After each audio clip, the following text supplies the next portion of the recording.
Merchant navy join करनी है तो भाई आईएमयू सीईटी का एग्जाम क्रैक करो और अपना करियर सेट करो। हाँ जी, मर्चेंट नेवी एक ऐसा ऑप्शन है जिसके बारे में लोगों को इन डेप्थ पता नहीं होता है। ये बहुत ही अच्छी करियर अपॉर्चुनिटी है, लेकिन बहुत सारी मिसकंसेप्शन इसके बारे में फैली हुई है। आज मैं इस वीडियो में आईएमयू सीईटी एग्जाम के बारे में बात करूंगा, जो मर्चेंट नेवी का एकदम बेसिक एग्जामिनेशन है।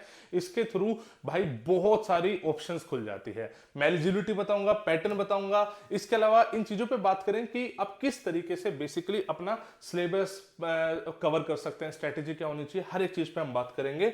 सबसे पहले स्टार्ट करते हैं कि आईएमयू सीईटी होता क्या है भाई।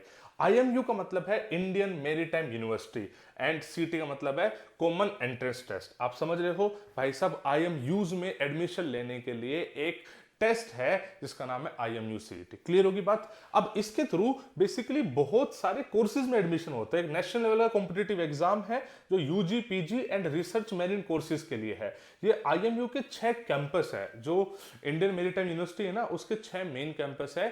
तो भाई साहब उनमें भी एडमिशन होता है। इसके अलावा और भी कोर्सेज में एडमिशन होता है, और भी बहुत सारी ऐसी universities and colleges IMU CET का स्कोर एक्सेप्ट करके आपको मर्चेंट नेवी की मतलब बेसिकली प्रिपरेशन कराते हैं। प्रिपरेशन मैं इसलिए बोल रहा हूं बिकॉज ऐसा नहीं है कि ये कॉलेज इसमें एडमिशन ले लिया तो आप मर्चेंट नेवी में चले गए, ऐसा नहीं है। उसके बाद के प्रोसेस है जिसको हम बातें करेंगे। ठीक है, एलिजिबिलिटी क्राइटेरिया की बात कर ले। ये हम सिर्फ अंडर ग्रेजुएट कोर्स की बात कर रहे हैं। आप 17 से 25 साल की एज होनी चाहिए, आप आईएमयू सीईटी के लिए अप्लाई कर सकते हैं। मेल होने चाहिए, ठीक है। और इसके अलावा फीमेल, ओबीसी, एससी, एसटी, इनका भी मतलब थोड़ा सा रोल है। जो बेसिकली जनरल कैटेगरी है वो 25 साल तक है और इनके लिए 27 साल तक है। एजुकेशन की बात करें तो 10+2 पीसीएम के साथ होना चाहिए, जिसमें 60% इंग्लिश में आने ही चाहिए। और इसके अलावा मतलब एससी एसटी को थोड़ी सी रिलैक्सेशन है 5% की इस मार्क्स में। बाकी इतने मार्क्स लाना कोई बड़ी बात नहीं है, आप मतलब हो ही सकते हो, उसमें कोई दिक्कत नहीं। ठीक है, अनमेरिड आपका स्टेटस होना चाहिए, जैसे एनडीए की एलिजिबिलिटी है ना, वही सेम इसकी एलिजिबिलिटी है। इसके कुछ मेडिकल स्टैंडर्ड्स है जो एनडीए लेवल के नहीं है, फौज के लेवल के नहीं है, थोड़े से कम है, बट फिर भी कुछ बेसिक स्टैंडर्ड है वो आपको फॉलो करने पड़ेंगे। उस पर बोलोगे तो अलग से वीडियो बना दूंगा। जो आईएमयू सीईटी का एग्जाम होता है कि ऑनलाइन होता है, कंप्यूटर बेस्ड टेस्ट होता है जो 3 घंटे का होता है। टोटल क्वेश्चन 200 होते हैं और मार्किंग स्कीम +1 -0.25। ठीक है, सेक्शन वाइज की बात कर ले। फिजिक्स एक इंपॉर्टेंट रोल प्ले करता है, तो भाई साहब फिजिक्स के 50 क्वेश्चन आते हैं, मैथ्स के आते हैं, इंग्लिश के आते हैं, जनरल एप्टीट्यूड के आते हैं और केमिस्ट्री के आते हैं। हम लेवल बात कर ले तो लेवल मतलब जेई से काफी नीचे है। एनडीए के इक्विवेलेंट सा ही लेवल आप मान लो। फिजिक्स थोड़ी सी ज्यादा पढ़नी पड़ेगी, मतलब इसमें जो फिजिक्स और केमिस्ट्री है बेसिकली आप ये मान के चलो कि 9th-10th की है, बट साथ साथ 11th-12th का बेस भी है। 11th-12th की फिजिक्स आपको आनी चाहिए, तभी आगे क्वेश्चन सोल्व होंगे। मैथमेटिक्स आप बोल सकते हो मोर और लेस वैसे ही है, ठीक है। और इसके अलावा और पीजी और पीएचडी भी कराता है, तो मेरे हिसाब से उसकी तो भी डिस्कशन नहीं करेंगे, सिर्फ यूजी कोर्सेज की डिस्कशन कर लेते हैं। सिलेबस की बात कर ले तो फिजिक्स और मैथ्स की बात करें तो फिजिक्स में जैसे मैकेनिक्स, थर्मोडायनेमिक्स, ये ज्यादा इंपॉर्टेंट आता है। अलजेब्रा, ट्रिग्नोमेट्री, ये एनसीईआरटी बेस्ड है, बट थोड़ा सा ऊपर है, ये इंपॉर्टेंट है। इंग्लिश में जो वही आपकी नॉर्मल जो भाई ग्रामर होती है, वोकैब होती है, रीडिंग कॉम्प्रेhension होता है, वही से पूछा जाएगा। जनरल एप्टीट्यूड की बात करें तो logical reasoning, data interpretation, basic GK पूछ जाती है, बहुत ही बेसिक है, इसमें कुछ इतना मतलब महाभारत है नहीं।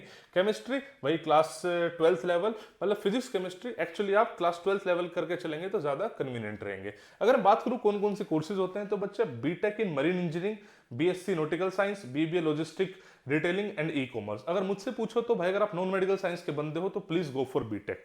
देखो बीटेक आप मरीन इंजीनियरिंग कर रहे हो तो मर्चेंट नेवी के अलावा भी बहुत सारे ऑप्शंस खुल जाते हैं जो मतलब मरीन इंजीनियर्स को लेते हैं। इसके अलावा जो अपनी बीटेक स्पेसिफिक वैकेंसीज होती है ना, जैसे अपनी भाई आपने देखा होगा ना एसएससी टेक आती है नेवी की, आर्मी की, उसमें भी आप एप्लीकेबल हो जाते हो बहुत सारे स्पेसिफिक कोर्सेज में। तो बीटेक इज वेरी गुड। और दूसरी बात बताऊं, अगर आप आईएमयू के थ्रू करोगे तो जो आपकी नॉर्मल बीटेक है ना, उससे बहुत ज्यादा महंगा नहीं पड़ रहा है। देखो बीटेक इन जनरल एक कॉस्टली कोर्स तो है ही है, इसमें कोई दो राय नहीं है, लेकिन मैं बोलना ये चाह रहा हूं कि यहां पे जो भाई साहब बीटेक करोगे वो भी लगभग उसी कॉस्टिंग में हो जाएगा, बहुत ज्यादा कॉस्टिंग नहीं पड़ रही है। बाकी आप किसी अच्छे कॉलेज से, वीआईटी से, बिट्स पिलाने से, या इनफैक्ट आज के डेट में आईआईटीज की फीस इतनी है, उतनी ही फीस यहाँ पे पड़ेगी बिकॉज सरकारी है। एक अलग से एक कॉन्सेप्ट चलता है वो स्पॉन्सरशिप का। अगर आपने अच्छे कैंपस से बीटेक करी और अच्छी परफॉर्मेंस परफॉर्मेंस है तो बहुत ज़्यादा दिक्कतें नहीं है।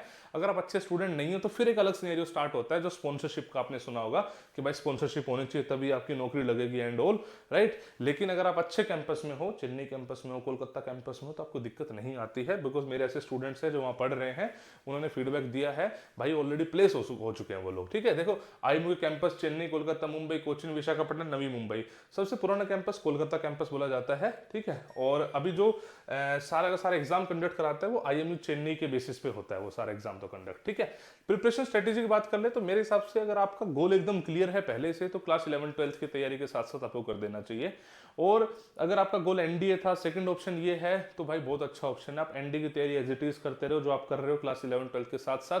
प्लस में मैं आपको ये गाइड करता हूं जो आपकी फिजिक्स और केमिस्ट्री जो आप क्लास 12 के लिए अच्छे से ऑलरेडी पढ़ रहे हो, बस उसको थोड़ा सा ऑब्जेक्टिव पॉइंट ऑफ व्यू से पढ़ लेना। इसके अलावा कुछ और अलग से करने की नीड नहीं है।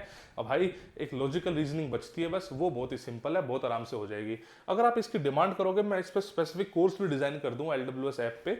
अभी तक मैंने ऐसा कोई कोर्स डिजाइन करा नहीं है वहां पे, लेकिन अगर आपकी डिमांड आएगी कमेंट सेक्शन में बोलोगे तो मैं एक स्पेसिफिक डिजाइन कोर्स कर दूंगा आईएमयू सीटी के लिए। बहुत ज्यादा लोग बहुत अच्छे तरीके से आईएमयू सीटी नहीं पढ़ा रहे हैं, तो इस पर हम कही जा सकते हैं। डेली इंग्लिश की जो मतलब जैसे न्यूज़पेपर पढ़ो, ठीक है, उससे English speaking, English grammar, English reading compression सब कुछ आपका कवर होता ही होता है। एप्टीट्यूड प्रैक्टिस बहुत नॉर्मल है। आप प्रीवियस ईयर पेपर्स अवेलेबल है, अगर आप देखोगे तो पहले ऑफलाइन जो पेपर होता था उसके एज इट इज सारे के सारे पेपर अवेलेबल है, तो आप उससे देख के एग्जाम का आइडिया लगा सकते हैं और लास्ट में मॉक टेस्ट वगैरह भी दे सकते हैं। मैं हमेशा बोलता हूं कि मतलब आईएमयू सीईटी एक ऐसा ऑप्शन है जिसको थोड़ा सा कम एक्सप्लोर करा गया है। ये भाई मरीन इंजीनियरिंग जिसको जाना है, जिसको थोड़ा सा भी नेवी से प्यार था, मतलब वो यहाँ पे सेटल हो सकता है। मैं ये नहीं कह रहा कि भाई नेवी के इक्विवेलेंट हो गया, मैं ऐसा बिल्कुल भी नहीं कह रहा हूँ, लेकिन मैं बोल रहा हूँ कि ये भी बहुत अच्छे ऑप्शंस खोलता है प्रोवाइडेड आपको राइट नॉलेज हो। देखो इंडियन आर्म फोर्सेज का लेवल मैच हो जाए ये तो देखो थोड़ा मुश्किल है, लेकिन फिर भी काफ़ी हद तक काफ़ी अच्छी लाइफस्टाइल देता है। एक डिफेंस एस्पिरेंट यहाँ पे सेटल होगा तो उसको बहुत ज़्यादा दिक्कत होगी नहीं, ठीक है। इसके अलावा फिर भी कोई डाउट है, कोई परेशानी है तो मुझे कमेंट सेक्शन में पूछना। I will try to help you out in the best possible manner. बच्चे किस और टॉपिक पर वीडियो चाहते हो अब वही बता देना, उसमें मैं बना दूंगा, ठीक है। I wish you all the best. जय हिंद, जय भारत।